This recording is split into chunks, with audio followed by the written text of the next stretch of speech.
Assalamualaikum warahmatullahi wabarakatuh. Om Swastiastu, Namo Buddhaya, salam kebajikan, salam, salve, rahayu, salam sehat, sehat selalu. Kenalkan, nama saya Rosita Evrianti Nakmova, SPD. Saya adalah mahasiswi PPG Piloting tahap 3 tahun 2024 pada LPTK Universitas Negeri Surabaya dengan NIM 2400103923100394. Bidang studi IPS, asal sekolah SMA Negeri 1 Taibenu, Kabupaten Kecamatan Taibenu, Kabupaten Kupang, Provinsi Nusa Tenggara Timur. Sebagai salah satu persyaratan untuk mengikuti ujian kinerja PPG, maka saya akan melakukan pengambilan video mata pelajaran sejarah di kelas 11C dengan materi proses kedatangan bangsa-bangsa Barat ke Indonesia. Selamat menyaksikan.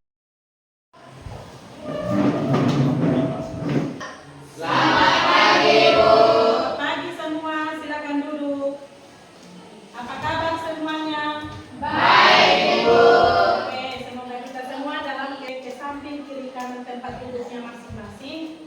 Apakah ada sampah? Kalau ada, tolong dipungut dan disimpan di tempat sampah.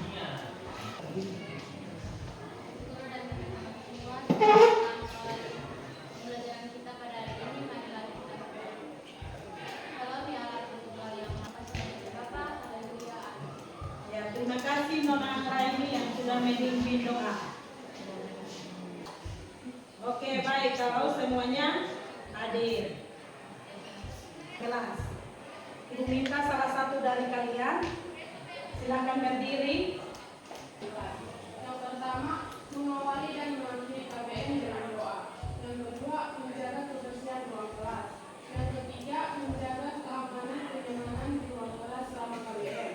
Yang keempat, saling menghargai dan menghormati. Yang kelima, selalu Kita akan menyanyikan lagu Kalau Kau Suka Sejarah. Ibu minta salah satu maju ke depan untuk memimpin.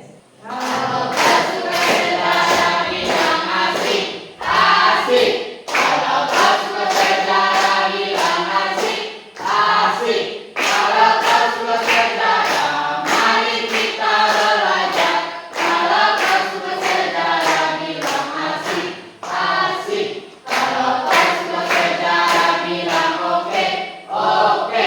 Kalau kau suka sejarah bilang oke, oke. Kalau kau suka sejarah, mari kita belajar. Kalau kau suka sejarah bilang oke, oke. Kasih Nonari sebuah gambar untuk kepada kalian. Silakan anak-anak menebaknya sebagai motivasi pembelajaran kita pada hari ini. Semua sudah lihat? Coba. Oke. Gambar pertama merupakan lambang bendera dari negara mana? Silakan Citro. Gambar pertama merupakan lambang dari negara Spanyol. Ya, gambar pertama merupakan lambang bendera dari negara Spanyol. Kita berikan tepuk tangan. Gambar yang kedua, silakan diperhatikan. Gambar kedua merupakan lambang bendera dari negara mana? Silakan. Ya, dari negara Portugis. Kita coba mereview kembali materi minggu lalu. Materi minggu lalu kita berbicara tentang apa? Silakan Nona Kristi. Yang saya ketahui tentang materi minggu lalu itu, yang pertama ada imperialisme dalam mencari daya sejahat, dan yang kedua faktor-faktor yang melatar belakangi munculnya imperialisme dan adanya keinginan untuk memperluas kolonial. Ya, jadi materi minggu lalu kita berbicara tentang imperialisme. Apa yang Anda ketahui tentang imperialisme? Memperoleh daerah jajahan. Faktor-faktor yang melatar belakangi munculnya imperialisme. Memperluas daerah jajahan. Kita tepuk tangan dulu untuk Nona Kristi.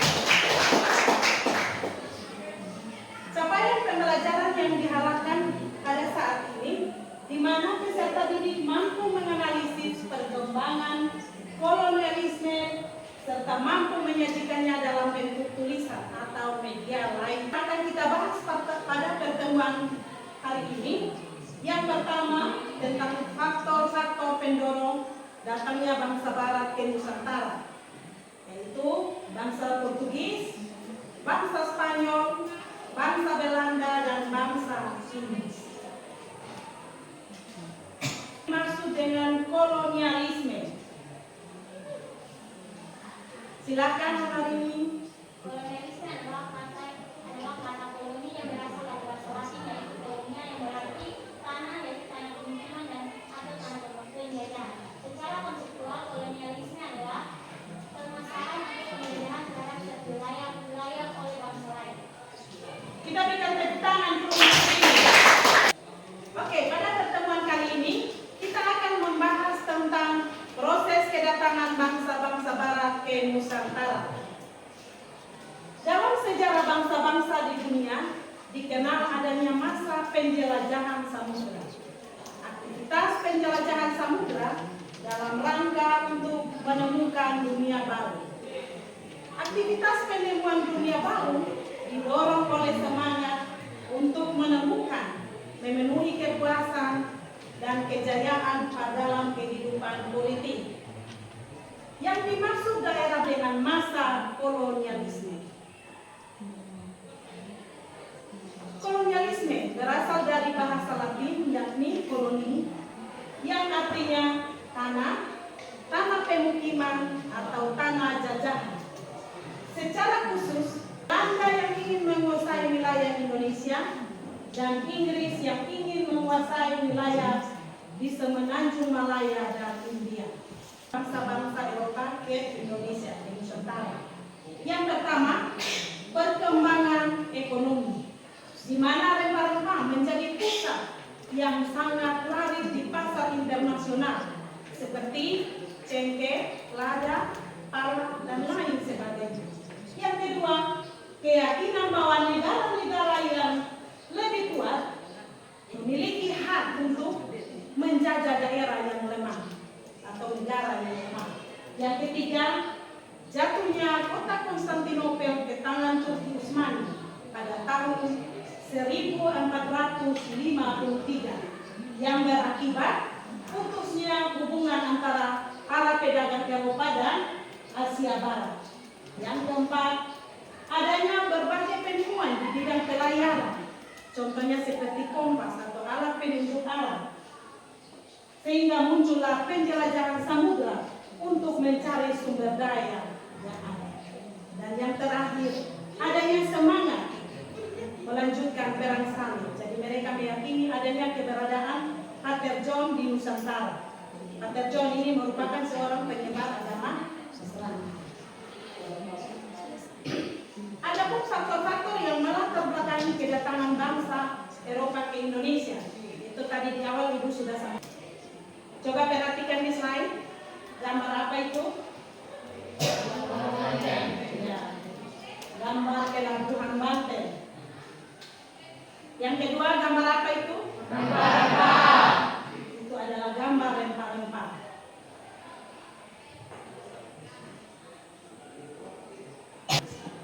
Apakah keterkaitan antara pelabuhan Banten dan rempah-rempah tersebut? Pertanyaan nomor 2. Siapa sajakah tokoh-tokoh para penjelajah samudra dari bangsa Eropa pada abad ke-16? Oke, mari kita simak. Keterkaitan antara pelabuhan Banten dan rempah-rempah. Banten menjadi penjual rempah lada yang penting dalam perdagangan dunia. 2. Banten menjadi pintu masuk bagi ekspedisi rempah barat. Yang 3. Banten memiliki letak yang strategis di Selat Sunda. Yang 4. Banten memiliki corak ekonomi yang besar pada abad ke-16 dan 17, di mana pendapatan kesultanan ada pun tokoh-tokoh yang dikenal dalam penjelajahan samudra, khususnya bangsa-bangsa Eropa. Itu seperti Vasco da Gama, berasal dari Portugis. Yang kedua, Christopher Columbus, berasal dari Spanyol. Yang ketiga, Cornelis de Hoffmann, berasal dari Belanda.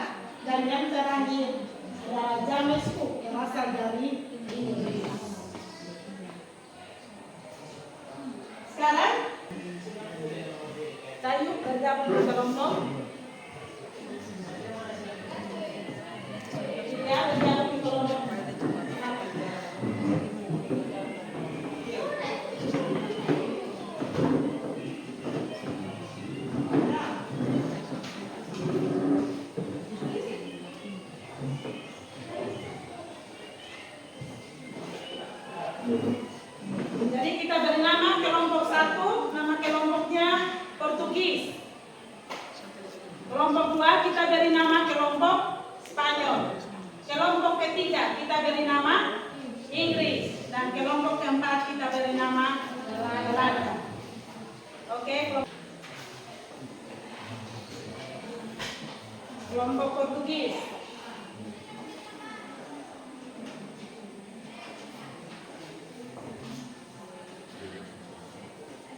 Kelompok Spanyol.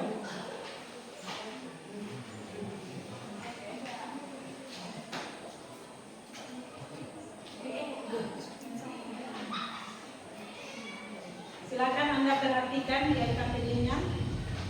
Ada sistematika yang harus Anda ikuti.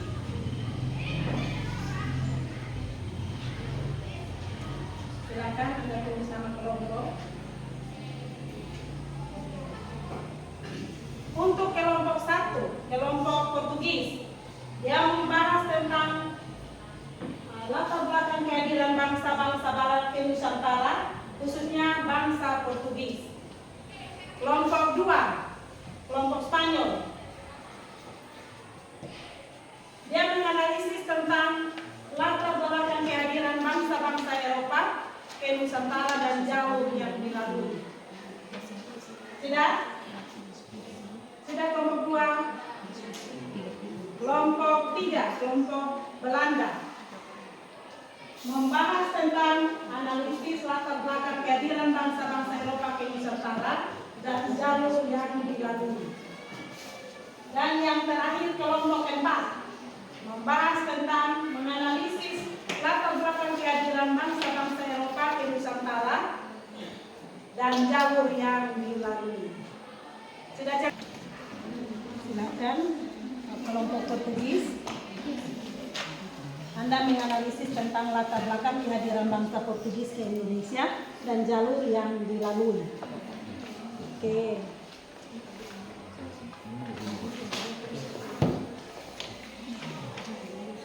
Sekarang kelompok 2, kelompok belakang kedatangan bangsa Spanyol ke Nusantara dan jalur yang dilalui.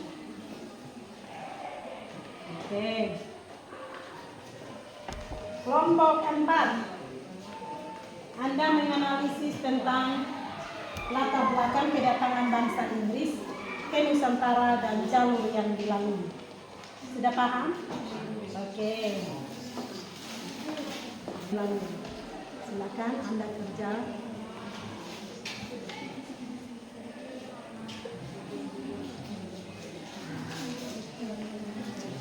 Oke, waktu untuk berdiskusi, Ibu kasih waktu 30 menit, mulai dari sekarang.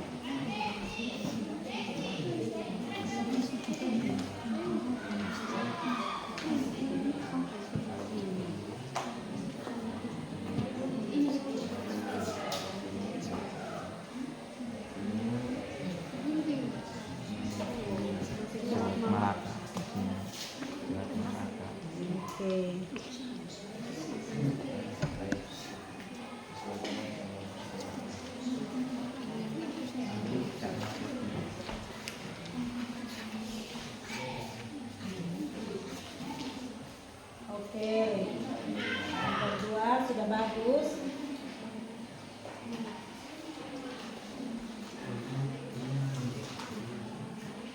Oke, sudah kelompok 4.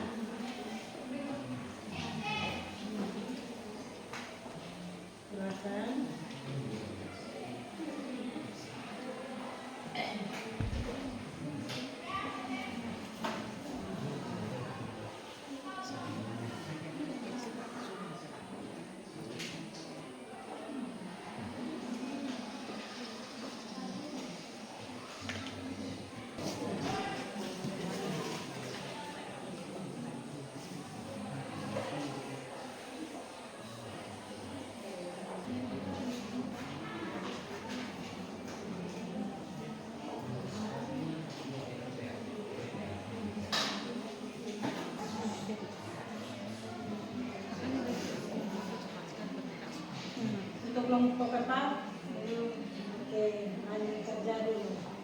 kelompok 1, kelompok 2 sudah, dan kelompok 3, 4 yang belum. Oke, kita berikan tepuk tangan dulu untuk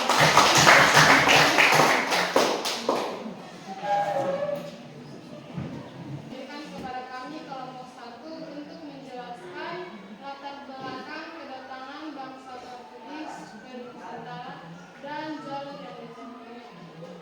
Kepada pemateri saya berikan kesempatan. Di sini saya akan menjelaskan di bagian yang pertama, yaitu latar belakang kedatangan bangsa Portugis ke Nusantara.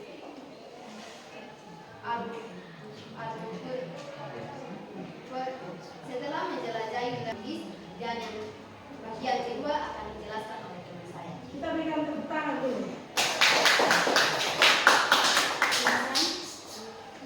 Yang kedua adalah jalur yang dilalui bangsa Barat hingga sampai ke Nusantara.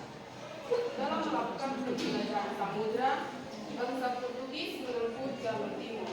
Mulainya bangsa Portugis lewat pantai barat Afrika sampai ke Tanjung Harapan, kemudian menyusuri pantai timur Afrika menuju ke Kalimutu atau India, lalu menuju ke arah timur hingga sampai mencapainya kepulauan Indonesia melalui Selat Melaka, lebih tepatnya Ternate dan Tidore. Sekian dari hasil presentasi kami. Kita berikan aplaus dulu untuk kelompok Portugis. Oke, silakan duduk. Silakan kelompok ini. Penjelajahan samudra ini mengikuti jejak Spanyol dan Portugis dalam penjelajahan samudra. Pada 1577, Francis Drake dan Thomas Carter Samudra Atlantik, pantai timur Amerika, Amerika Serikat, Selat Magellan, lalu Samudra Pasifik, Kepulauan Masava di Filipina, lalu Asia Tenggara, lalu Kerajaan Ternate, lalu sampai lagi Banten. Sekian dari hasil presentasi kami. Kami ucapkan terima kasih. Ya, kita berikan. Terima kasih atas waktu dan kesempatan yang diberikan oleh kami. Di sini kami akan mempresentasikan hasil diskusi kami. Tapi sebelumnya merupakan komunitas laku di Eropa. Dominasi negara lain, Belanda sebelumnya mendapatkan rempah-rempah dari Lisboa, ibu kota Portugis. Namun setelah Spanyol menguasai wilayah Belanda, Belanda dilarang untuk menerima suplai rempah dari Portugis. Putusnya hubungan perdagangan, jatuhnya Konstantinopel ke tangan Turki Utsmani pada tahun 1453 menyebabkan hubungan perdagangan antara Eropa dan Asia Barat terputus. Perjalanan samudra Belanda melalui perjalanan untuk mencari jalan lain mendapatkan rempah-rempah. Pada tahun 1996, Cornelis de Houtman memimpin rombongan kapal dagang Belanda untuk mencari rempah-rempah di Indonesia. Belanda mendarat di pelabuhan Banten, namun diusir penduduk karena bersikap kasar dan sombong. 2 tahun kemudian, Belanda datang lagi ke Indonesia, dipimpin oleh Jacob van Schalkwyk. Pada tahun 1602, Belanda mendirikan kongsi dagang bernama VOC atau Verenigde Oost-Indische Compagnie. Tujuannya untuk menghilangkan persaingan yang merugikan para pedagang Belanda dan menyatukan tenaga untuk menghadapi persaingan dengan bangsa Portugis. Selanjutnya akan dijelaskan oleh teman saya. Secara garis besar, penjelajahan samudra bangsa Belanda menuju Indonesia menempuh rute Belanda, pantai barat Afrika, Tanjung Harapan, Samudra Hindia, selatan Sunda hingga Banten. Belanda sengaja melewati rute yang lebih jauh demi menghindari Portugis yang berkedudukan di India dan Malaka. Sekian hasil presentasi kami. Terima kasih. Kita berikan aplaus dulu untuk kelompok Belanda. Silakan duduk. Oke, selanjutnya kelompok terakhir. Akan kami dari kelompok 2, saya atas nama Yusrina Oba. Saya Anggreni Binti. Saya terasi. Di sini kami akan mempresentasikan hasil diskusi kami mengenai latar belakang kedatangan bangsa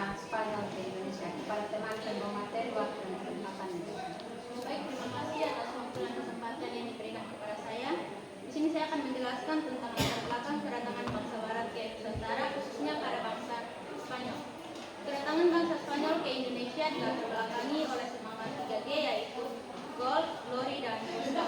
Yang pertama, gold. Bangsa Spanyol ingin mencari kekayaan atau emas. Mereka juga melakukan perdagangan terbuka dan menjadi komoditas utama dengan harga tinggi. Yang kedua, glory. Bangsa Spanyol ingin mengharumkan kekuasaan, nama dan kejayaan dari daerah jajahan. Dan yang ketiga, gospel. Bangsa Spanyol ingin menyebarkan agama Katolik yang merupakan tugas suci dari agama mereka. Kedatangan bangsa Spanyol ke Indonesia pertama kali terjadi pada 8 November 1521 di Tidore yang dipimpin oleh Kapten Sebastian Elcano.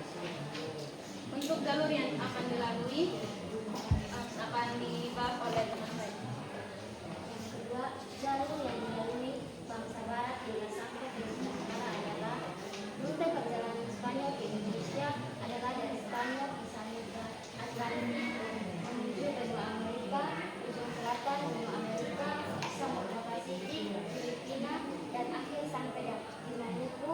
Kedatangan Spanyol ke Indonesia disambut baik oleh masyarakat Maluku karena pada saat itu rakyat Maluku sedang bersengketa dengan Portugis. Demikian presentasi dari kami, sendiri tanpa kasih. Dari pembelajaran kita pada hari ini, kesimpulan yang Ibu akan sampaikan itu yang pertama tentang bangsa Indonesia atau Kepulauan Nusantara pernah dijajah oleh bangsa-bangsa Eropa, yaitu bangsa Portugis, bangsa Spanyol, bangsa Belanda, dan bangsa Inggris. Yang kedua, kesimpulan yang kedua bahwa Kepulauan Nusantara kaya akan pusat rempah-rempah, terutama seperti lada, cengkeh, pala, emas, dan perak. Jadi wilayah Nusantara ini merupakan wilayah kepulauan yang sangat luas, yang kaya akan sumber daya alam yang tersedia. Akhir dari pembelajaran kita pada hari ini, bagaimana perasaan kalian? Bagaimana perasaan kalian? Senang, Bu.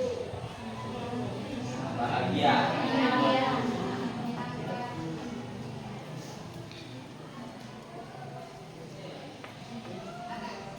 Silakan tunjukkan emoticon kalian. Emoticon ya, silakan ditunjukkan. Sangat senang ya? Kita tepuk tangan dulu.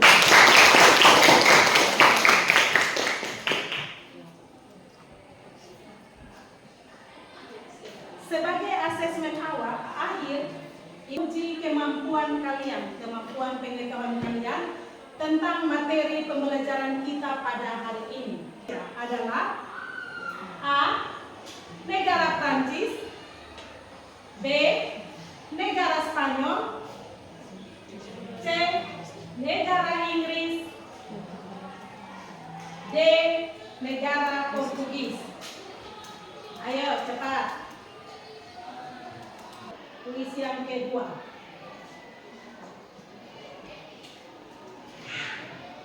Secara umum, tujuan awal kedatangan bangsa Barat ke Nusantara adalah A. Menguasai perdagangan rempah-rempah langsung dari sumbernya, B. Memperoleh rempah-rempah langsung dari sumbernya, C.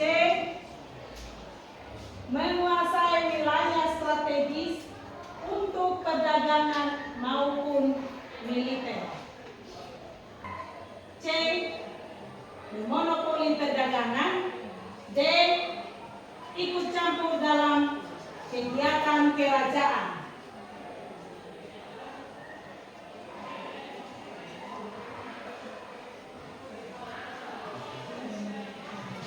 Sudah? 5. Silakan dikumpulkan.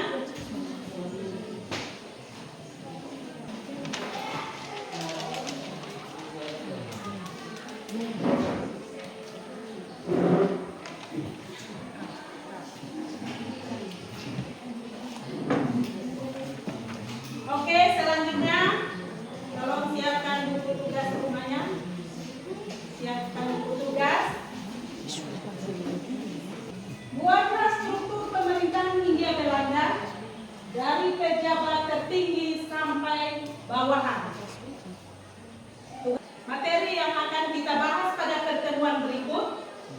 tentang kebijakan pemerintah kolonial serta pengaruhnya terhadap kehidupan ekonomi.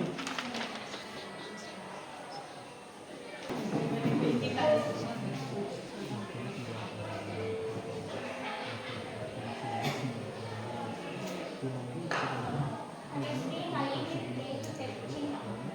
tetes cinta dulu. Semangat, Teh. Cinta. Cinta kecil, cinta sedang, cinta besar, cinta kamu. Oke, kita tepuk tangan.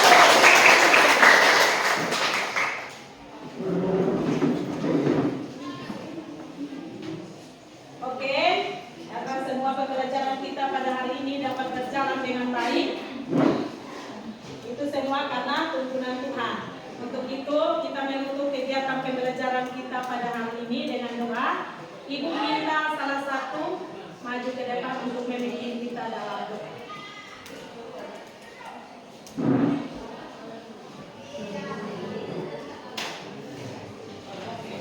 Baik Ibu Guru dan teman-teman semua, selamat belajar. Mari kita menghadap Tuhan dan terima kasih. Tuhan, terima kasih atas firman-Mu dan dalam mendidik kami. Kami bisa mengerti Tuhan, mengerti kami akan Tuhan dengan benar. Berikutnya kiranya Tuhan berkati agar kami segera benar Tuhan dan Dia. Terima kasih. Baik, jadi terima kasih untuk kebersamaan kita pada hari ini. Sampai jumpa minggu depan. Siap.